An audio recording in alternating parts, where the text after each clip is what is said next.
Buenos días, tardes o noches tengan compañeros, de acuerdo a la hora en la que estén viendo este video.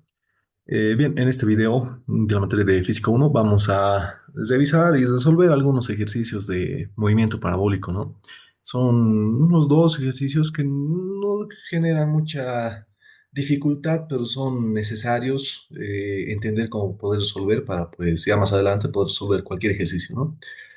Bien, vamos a comenzar haciendo un poco de repaso de la teoría, pero el movimiento parabólico al final no es nada más que una combinación de movimiento horizontal con movimiento vertical, ¿no?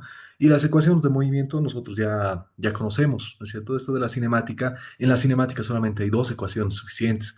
Algunos dicen que son tres ecuaciones, ¿no? Ya luego otros le ponen cuatro ecuaciones, o sea, pero en realidad en la cinemática solamente son dos ecuaciones diferenciales, ¿no? Recordando lo de los conceptos de la generales de cinemática, ¿no? Son ecuaciones diferenciales en realidad. Se dice que la velocidad es igual a la derivada del desplazamiento con respecto del tiempo, ¿no? Eso puede ser en vector. Y la aceleración es igual a la derivada de la velocidad con respecto del tiempo. Entonces son dos ecuaciones diferenciales que son las ecuaciones más importantes para resolver cualquier tipo de ejercicios. Ya luego resolviendo estas ecuaciones sabemos que llegamos a las siguientes soluciones, ¿no? S es igual a S inicial más la velocidad inicial por el tiempo, más un medio de la aceleración por tiempo al cuadrado, ¿no? Luego también llegamos a que la velocidad es igual a la velocidad inicial más la aceleración por el tiempo. Bueno, de una mezcla de estas dos ecuaciones podemos sacar que la velocidad es igual a velocidad al cuadrado, ¿no? Velocidad inicial al cuadrado más dos veces la aceleración por el tiempo. Entonces, miren, de ahí se dice que son tres ecuaciones. Luego viene otra ecuación, miren, aquí todos tienen aceleración. Hay otra ecuación que no depende de la aceleración, ¿no? Eso no me recuerdo ahorita, creo que es S es igual a un promedio de velocidad, velocidad final más velocidad inicial, esto al cuadrado, algo por ahí. Esto por el tiempo, me parece que es. Entonces, verán que hay variedad de ecuaciones que se pueden ir deduciendo, pero las más importantes son estas dos. Si queremos ya una más, esta puede ser, ¿no? Que esta no solamente tiene velocidades. Bueno, aquí está mal, miren, esto no es pues el tiempo. Esto es variación de desplazamiento, ahí está. Bien, entonces, miren, son tres ecuaciones con las cuales se puede resolver cualquier tipo de ejercicio de cinemática, ¿no? Estas ecuaciones también se pueden expresar en forma polar para el movimiento circular. Ahora, miren, estas dos son las más utilizadas, que ambas dependen del tiempo, y esta, miren, no depende del tiempo, también es muy utilizada, pero como les digo, esta tercera viene de hacer una combinación de la primera con la segunda, ¿no? Entonces, a ver, voy a apagar el sonido. Bien, entonces, en base a estas dos ecuaciones, nosotros podemos hacer las combinaciones para el movimiento parabólico, ¿no? Entonces, esto puede ser la ecuación uno y esto puede ser la ecuación 2. Y miren, aquí está, para el movimiento parabólico. Bueno, en realidad es movimiento parabólico, movimiento de proyectil, es un movimiento libre, ¿no? Que tiene una velocidad inicial en ambos ejes, ¿no? Puede ser en el eje X y puede ser en el eje Y. Entonces, ¿cómo se describe un movimiento parabólico? Incluso tiene varias aplicaciones. Miren, aquí tenemos un ejemplo de un soldador y pues las partículas que saltan, ¿no? Las partículas que saltan pues siguen la trayectoria de un movimiento de un proyectil. Todo esto es movimiento parabólico, ¿no es cierto? Bueno, en realidad en la vida real pues hay resistencia del aire, para los fotones y demás también hay otro tipo de comportamientos, pero igual se lo puede idealizar como un movimiento parabólico, ¿no? En la realidad pues hay otro tipo de resistencias que también hay que considerar, pero eso ya es para ejercicios más prácticos, ¿no? Ya para más arriba de la carrera. Mientras tanto, para idealizar, pues esto pueden ser movimientos parabólicos. Ahora, ¿cómo se describe? ¿Cuáles son las ecuaciones de movimiento de este movimiento parabólico? Pues son estas. En el eje X, y vamos a tener también en el eje Y. Es lo mismo que habíamos anotado, miren, S, velocidad, lo mismo. En el eje X va a ser X inicial más velocidad inicial en X por el tiempo, más un medio de la aceleración X por tiempo al cuadrado, ¿no? Y luego la velocidad en X va a ser igual velocidad inicial en X más la aceleración en X por el tiempo. Y en el eje Y es esto, ¿no? Pero estas son las ecuaciones de movimiento para cualquier tipo de movimiento, no siempre movimiento parabólico. Hay características en el movimiento parabólico. Miren, el movimiento parabólico solamente existe una aceleración, la aceleración de la gravedad, siempre dirigida hacia abajo. No existe otra aceleración que puede ser horizontal, digamos, en casos ideales de movimiento parabólico. Luego puede existir otro tipo de movimiento donde sí puede haber aceleración del viento, yo qué sé, ¿no? Entonces, pero en el movimiento parabólico ideal solamente hay aceleración de la gravedad. Entonces, solamente hay aceleración en Y, esto. No existe aceleración en X. Esto se va a hacer cero, entonces desaparece, ¿no? Por tanto, el movimiento en el eje X es un movimiento uniforme nomás, no tiene aceleración, no varía, ¿no? Movimiento rectilíneo uniforme, más o menos ese comportamiento tiene en el eje X. En el eje Y es uniformemente acelerado, ¿no? Entonces, mire, la aceleración X vale cero y mire, la aceleración Y es negativo, la gravedad. Ojo, estos todos son positivos. Ya luego recién cuando se le pone el sistema de referencia, ¿no es cierto? Cuando se le pone el sistema de referencia, ahí es recién se analiza el signo. Entonces, miren, aquí como el Y lo hemos puesto positivo hacia arriba, ahí le podemos poner la flecha incluso. El Y está positivo hacia arriba y la gravedad está hacia abajo, entonces pues negativo, ¿no? Si al Y lo hubiésemos puesto positivo hacia abajo, entonces la gravedad sería positiva. Este no es el caso, ¿no? Después, ¿cómo se halla la velocidad inicial en X y la velocidad inicial en Y? Pues se usa este triangulito, ¿no? Este es un cuadrado, se lo parte y tenemos un triángulo rectángulo, de donde la velocidad inicial en X es esto. Y pues bueno, es un cateto, ¿no? Entonces sería hipotenusa por el coseno del ángulo, hipotenusa por coseno del ángulo, y el otro cateto sería el cateto opuesto, ¿no? Hipotenusa por el seno del ángulo. Ahí está. Entonces serían las velocidades iniciales y demás. Bueno, y reemplazando todo esto en las ecuaciones generales, pues ya ahí obtenemos las ecuaciones del movimiento parabólico. ¿No es cierto? X será igual a X inicial. Este X inicial, pues acaso es el valor de donde parte, ¿no? Esta partícula puede partir de aquí, o puede partir del origen, o puede partir de más aquisitos, ¿no? Eso es el X inicial. Velocidad inicial por coseno de alfa, por el tiempo, y la velocidad en X es constante, miren, como no hay aceleración, su velocidad en X siempre es constante, no depende del tiempo, ¿no? Entonces solamente es velocidad inicial por coseno de alfa. No varía la velocidad en X. Luego, en el eje Y, ahí sí, miren, la posición Y de la partícula es igual a la posición inicial en Y, más velocidad inicial por seno, por el tiempo, menos un medio de la gravedad por tiempo al cuadrado. Miren que este menos viene de aquí, ¿no? Ese menos de la aceleración negativa, porque en la ecuación general era positivo, ¿no? Pero por este menos he hecho menos. Y bueno, lo mismo en la velocidad en Y, ahí tenemos la ecuación. Entonces, estas son las dos ecuaciones que describen el movimiento parabólico. ¿No es cierto? Entonces, para cualquier ejercicio de movimiento parabólico se puede resolver con estas ecuaciones. Incluso esto es lo mismo que esto, ¿no? O sea, en realidad las dos ecuaciones más importantes son estas. Ya luego de esto se lo separa en cada eje y ya tenemos cuatro. Luego se lo aplica a las restricciones del problema y ya tenemos otras ecuaciones específicas, ¿no? Entonces, todo nace de las dos ecuaciones que habíamos anotado aquí. ¿No? Son solamente dos suficientes para resolver cualquier problema de cinemática. Bien, entonces ahí ya tenemos una descripción general de lo que es movimiento parabólico. Después aquí tenemos algunas características del movimiento parabólico. Miren, este es el movimiento parabólico más fácil que existe, el que parte del origen y también cae a un mismo nivel. Entonces, algunas características que aquí nos menciona el libro, este me parece que es el libro de Semansky, pero a ver, veremos.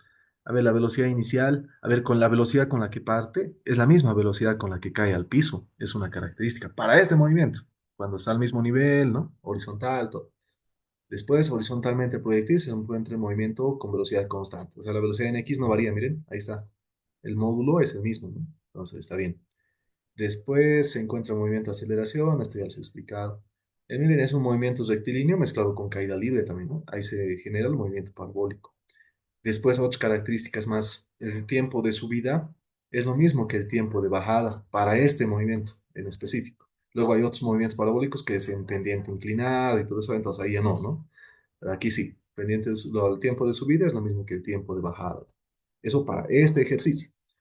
Después, en la cima de cualquier movimiento parabólico, ¿no es cierto? En la cima, en lo más alto, no existe velocidad en Y, ¿no es cierto? Porque su velocidad, miren, va haciendo grande, la velocidad cada vez se hace más chiquitita en Y. Eso porque la aceleración de la gravedad lo está desacelerando, la velocidad cada vez se hace más pequeño, hasta que llega un punto en el que en la cima del movimiento parabólico, en su punto más alto, su velocidad vale cero, ¿no? Pero su aceleración siempre es la misma. En este punto la aceleración no cambia en ningún punto, ¿no? Bien, entonces ahí tenemos algunas características del movimiento parabólico que son necesarias para resolver ejercicios, ¿no? Bueno, entonces, en base a ese fundamento teórico que es muy resumido, pero suficiente para resolver ejercicios, pues podemos resolver unos dos, ¿no? Bien, estos ejercicios son del libro de Gonzalo Mendoza Paricoy. Bien, el problema número uno dice, en la figura, en esta figura, ¿no? Una partícula tiene una velocidad inicial de 60 metros por segundo. Dice que la partícula está acá abajo. En la parte inferior del plano inclinado de longitud L. Este plano inclinado tiene longitud L, ¿no? Que forma un ángulo beta de 40 grados con la horizontal. Si la altura h, esta altura del disco, digamos, es 3 metros, determina la longitud d, donde llega la partícula. Es decir, esta partícula tiene una velocidad inicial de 60, sube, sube, sube, llega hasta arriba, tendrá otra velocidad y luego parte en movimiento parabólico. Y lo que nos pregunta es qué tan lejos va a llegar la partícula. ¿No? Entonces, bueno, ¿cómo podemos resolver este ejercicio? Primero que nada, hay que analizar el problema. Esta parte, cuando la partícula está aquí, hasta aquí adelante, hasta ahí, eso es movimiento parabólico. Pero desde que la partícula va hasta aquí, eso es movimiento rectilíneo, ¿no es cierto? No va a ir así, pues, ¿no? Es movimiento rectilíneo. Entonces, esto no es netamente movimiento parabólico, sino que es movimiento rectilíneo y además movimiento rectilíneo en un plano inclinado, que es ya un poco más complicado, ¿no? Y su análisis está aquí. Bien, entonces, ¿cómo analizamos el movimiento rectilíneo? Vamos a partirlo en dos tramos, tramo inclinado y movimiento parabólico. Necesitamos analizar el tramo inclinado porque no conocemos la velocidad de salida, ¿no? La velocidad de salida, porque esto es la velocidad inicial, pero esta velocidad inicial no va a ser lo mismo aquí arriba, porque va a ir frenando, ¿no es cierto? Como es inclinado, entonces no va a ser lo mismo aquí arriba. Por tanto, necesitamos saber analizar este tramo. Entonces, miren, en el tramo inclinado, aquí está, vamos a tener velocidad inicial, velocidad en el punto uno le he puesto, ¿ya? Entonces, esto puede ser el punto cero, ahí lo pongo, y este puede ser el punto uno, digamos. Ahí está. Entonces, en el punto uno tendremos una velocidad uno, esto va a ser la velocidad de partida para el movimiento parabólico. ¿Cómo calculamos la velocidad uno? En el tramo inclinado todavía, ¿no? Entonces aquí es interesante porque, ¿cómo analizaríamos? Tendríamos gravedad, pero entonces esto está en otro eje, ¿no es cierto? Esto está en un eje inclinado, no es ni el eje X ni el eje Y. Entonces, ¿cómo podemos descomponer nosotros la gravedad y demás? Entonces, el análisis de la gravedad, la aceleración para esta partícula es lo más difícil, digamos. Entonces, miren, para eso lo que se hace es una descomposición de la aceleración de la gravedad. Miren, cuando la pelotita está ahí, digamos, aquí en este punto, ahí, la gravedad puede afectarlo, ¿no? Aquí podemos tener gravedad, ¿no es cierto? Aquí está el dibujo, ahí está la gravedad y la pelotita, la partícula. Ahora, esta gravedad en referencia a este plano inclinado se lo puede descomponer. Por ejemplo, este pedacito inclinado lo podemos ver ahí, ahí está. Entonces, miren, se lo puede descomponer a la gravedad así, en una componente perpendicular al plano y en una componente paralela al plano. Esa componente paralela al plano va a ser efectivamente la aceleración que va a estar sufriendo esta partícula, ¿no? Y la aceleración perpendicular solamente va a ser el efecto del peso, la reacción normal que va a tener la partícula sobre el piso, ¿no? Esto no nos va a servir, solamente la aceleración. Esto nos necesitamos. Ahora, ¿cómo nos componemos? Este ángulo beta de la nada aparece ahí, parece, ¿no? Bueno, el ángulo beta se repite, ¿no? Esto es como, este ya es de geometría. Si tenemos una línea horizontal, una línea vertical, una inclinada y una perpendicular a la inclinada, ¿no es cierto? Estas dos formas de 90 grados. Si tenemos el ángulo beta aquí, se va a repetir también aquí, se va a repetir aquí y se va a repetir aquí, intercalado, ¿no? Entonces, miren, el beta se repite. Entonces, en este triangulito, miren, vertical y perpendicular, ahí tendría que estar el beta. A ver, vertical y perpendicular, efectivamente ahí está el beta, ¿no? Entonces, de aquí copiamos y ahí le ponemos el ángulo beta. Bien, entonces, ya luego, estos son triángulos rectángulos, se descompone, va a ser hipotenusa por coseno, ahí está, luego va a ser hipotenusa por el seno, ¿no? Listo. Bien, entonces, ese es el análisis más difícil de este ejercicio. Cómo descomponer la gravedad para el tramo inclinado, ¿no?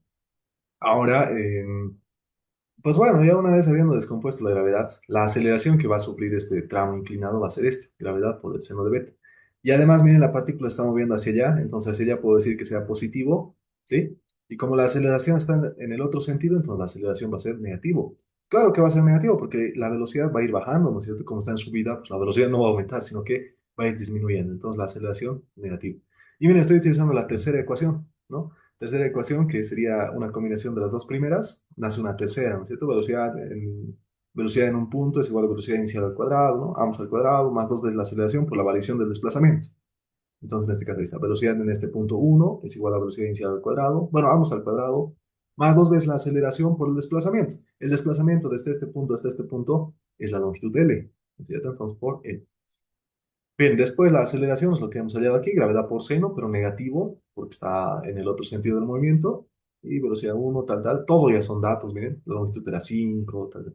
Entonces, de aquí, este cuadrado lo mandamos al otro lado como raíz cuadrada, y sacamos que la velocidad uno había sido 59,472 metros por segundo.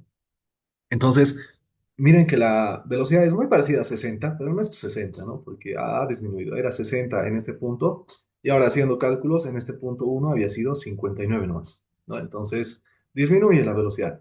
Esta velocidad uno sería la velocidad de partida para el movimiento parabólico. Sí, no, no sería esta, sería sino la de 59.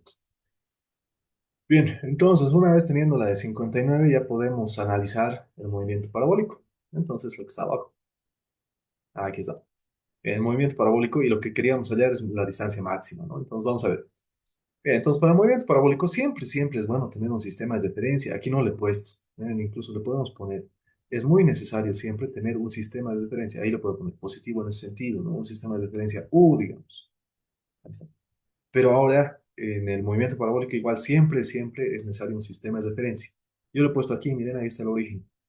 Ahí está el origen, cero. Entonces aquí parte el eje X y hacia arriba el eje Y. ¿Ya? Entonces siempre es necesario un sistema de referencia, si no, no se pueden utilizar estas ecuaciones. ¿Ya? Entonces, de acuerdo al sistema de referencia, tenemos que plantear las ecuaciones del movimiento. Las ecuaciones del movimiento parabólico son estas, ¿no? Estas cuatro. Voy a plantear solamente la del eje X y solamente la del eje Y para ver qué sucede.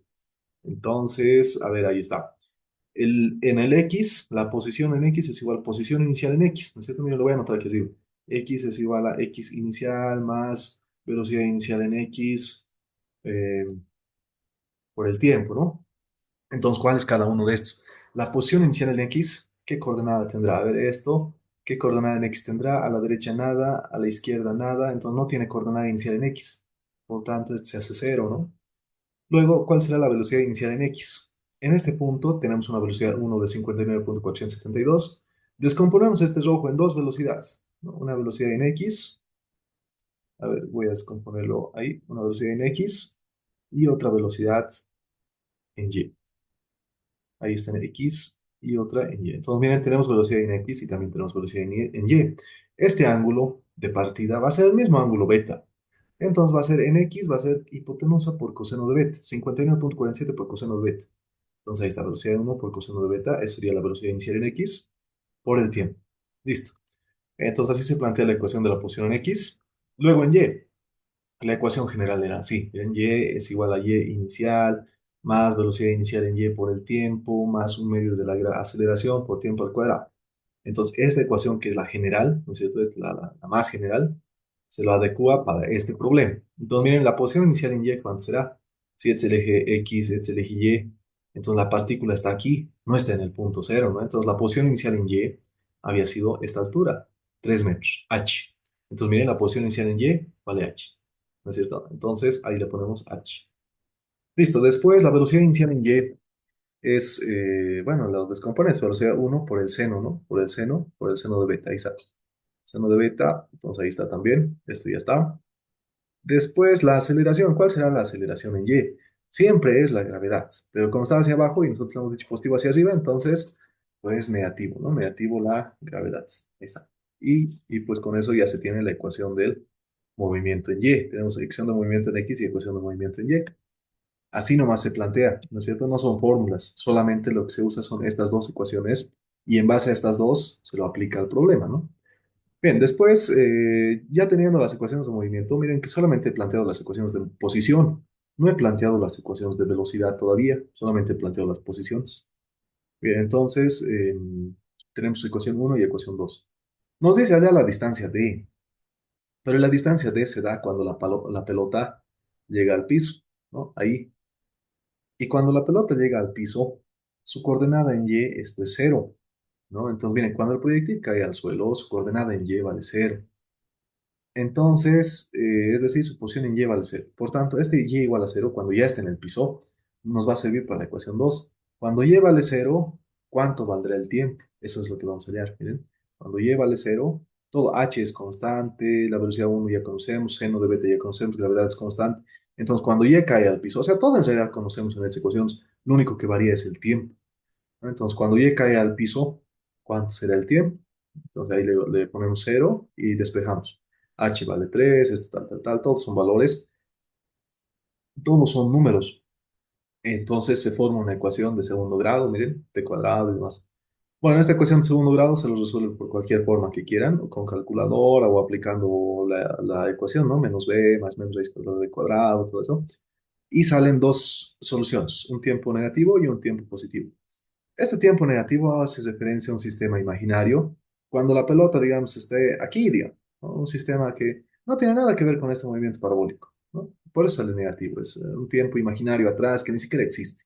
Lo que nos sirve es el tiempo positivo. Dice que tarda 7.87 segundos, es decir, 7.87 segundos en ir desde ahí y volar y llegar hasta el piso. ¿Ah? Entonces, este sería el tiempo de vuelo. ¿Cuánto tiempo está en el aire? ¿Cuánto tiempo está en movimiento, digamos, ¿no? Bien, entonces el tiempo que tarda de llegar desde aquí hasta aquí. Bien, 7,87 segundos. Pero yo no quería el tiempo de vuelo, yo quería la distancia, ¿no? Entonces, este tiempo nos va a servir para hallar la distancia, porque en base al eje X, podemos decir en este tiempo de 7,87, ¿cuánta distancia en X recorre, ¿no? Y eso va a ser la distancia D. ¿Qué distancia en X recorre en un tiempo de 7,87 segundos? Entonces, para eso nos sirve la ecuación número uno. Miren, la ecuación uno nos dice que la distancia X es igual a velocidad inicial por coseno beta por el tiempo. ¿Cuánto tiempo pasará? De eso depende X, ¿no?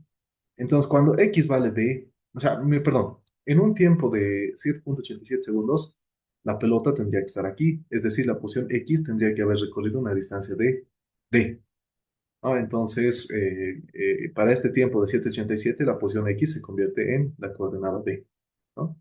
Ahí está. Bueno, entonces aquí todos son valores, le metemos a la calculadora y dice que D sale 358,5 metros.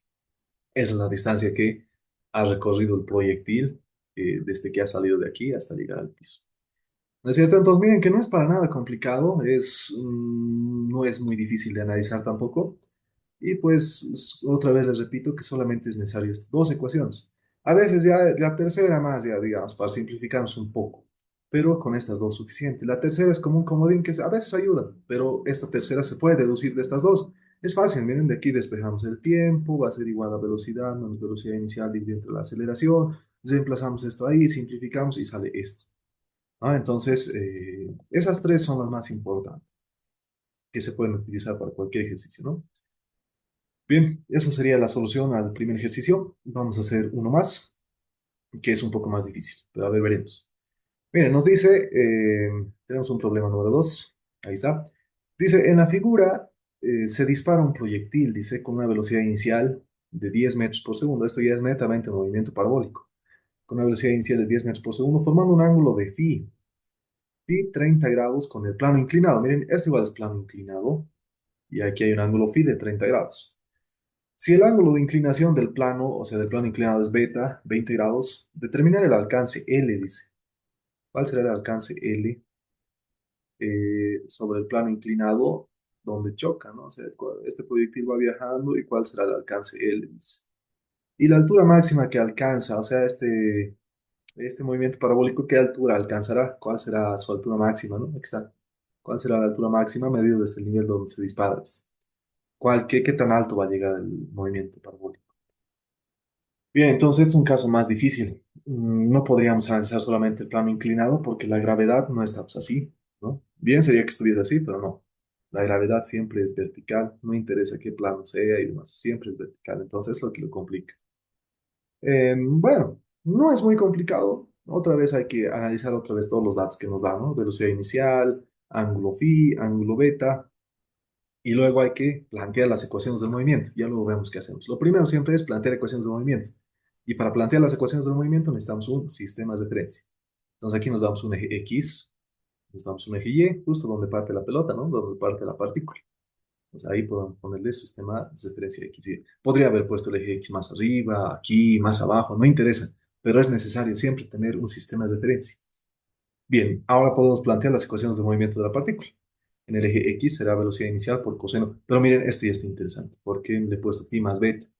Entonces, ¿por qué phi más beta, no? Y por el tiempo. Bien, recordaremos las ecuaciones generales. El movimiento parabólico es posición inicial más velocidad inicial por coseno de alfa por t. Entonces, a ver, eso nos anotaremos y vamos a ver por qué ha salido esto. A ver, aquí arriba con rojo. La ecuación uno debería ser x es igual a x inicial más velocidad inicial por coseno de alfa por el tiempo, ¿no es cierto? Pero ahora, ¿por qué se ha convertido a esto? Entonces, todo viene de aplicarlo al ejercicio. Miren, la posición inicial, vemos el gráfico, el sistema de referencia es este. Aquí inicialmente está la partícula. Pues no tiene ni a la derecha ni a la izquierda. Entonces, su posición inicial vale cero, ¿no? Entonces, esto vale cero. Y la velocidad inicial es pues la que nos da el ejercicio, es 10. Ahí está la velocidad inicial, pero nos dice por el coseno del ángulo de inclinación, o sea, el coseno del ángulo alfa. Este velocidad inicial lo vamos a descomponer en el eje X y en el eje Y, ¿sí?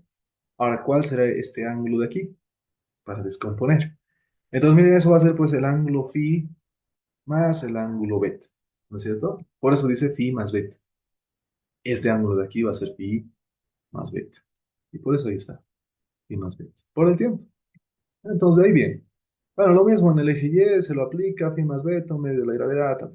Entonces, es de ahí de donde viene, compañeros. No es fórmula especial para este ejercicio ni nada, sino que todo viene de adaptar las fórmulas que ya tenemos a cualquier ejercicio. Entonces, sí te lo dejaremos dibujado nomás para que quede en el video. Ahí, ahí, nomás ahora. Ahí sí. No. Mm, ahí, digamos. Ahora, este ángulo de aquí que les decía, este ángulo después y más beta. Listo. De ahí viene.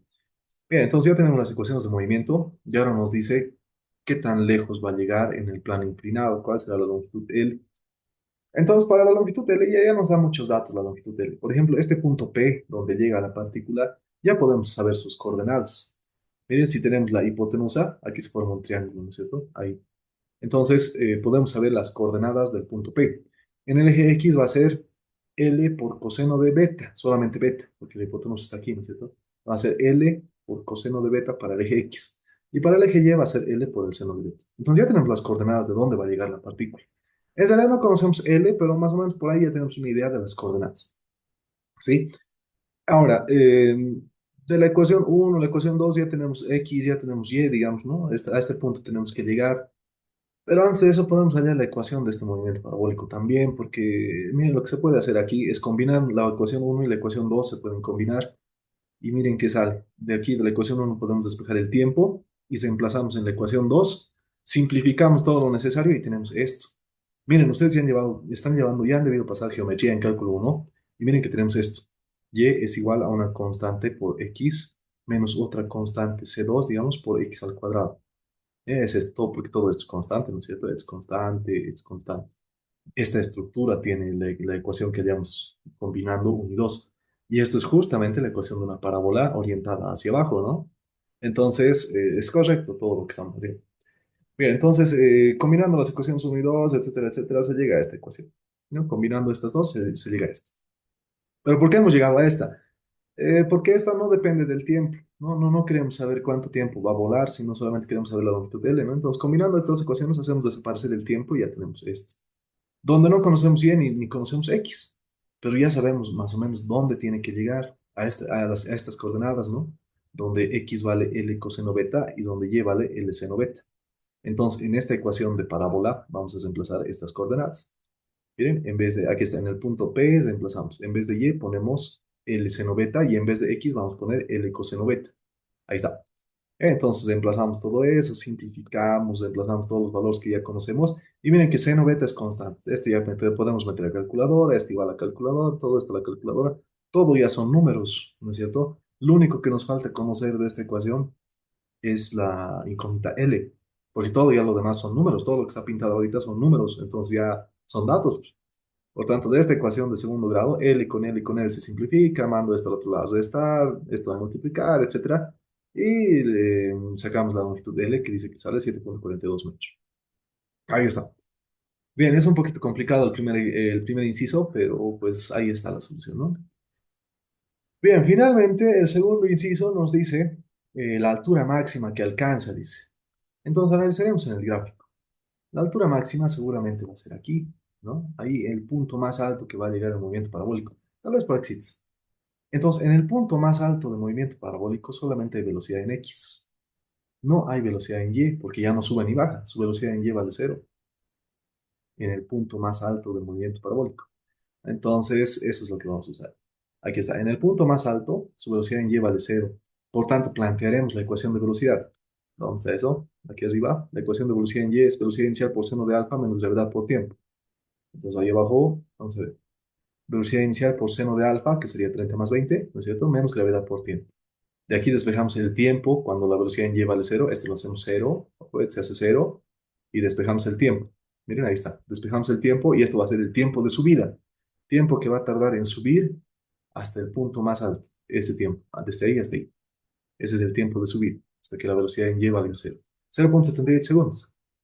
Ahora, en la ecuación de la posición y, con este tiempo porque la ecuación de la posición y nos da la altura, esta ecuación de posición y nos da la altura de la partícula en cualquier instante de tiempo. Por eso el tiempo es el parámetro, ¿no? El que nos manda. Nosotros le damos un valor de tiempo y nos dice en qué altura va a estar, ¿no? Entonces, le ponemos el tiempo de subida a esta ecuación, el tiempo de subida, qué tiempo tarda en subir hasta aquí, y justo vamos a obtener la coordenada en el punto más alto. ¿no? Entonces, aquí en la ecuación 2, ahí en la ecuación 2 vamos a poner el tiempo de subida, que sería 0,78 segundos. Bueno, todo lo demás son datos y la coordenada que nos daría es la altura máxima. Por tanto, desplazando y haciendo operaciones, sale que había sido 3 metros. Bien, entonces esos serían los dos ejercicios más interesantes que he podido ver sobre movimiento parabólico.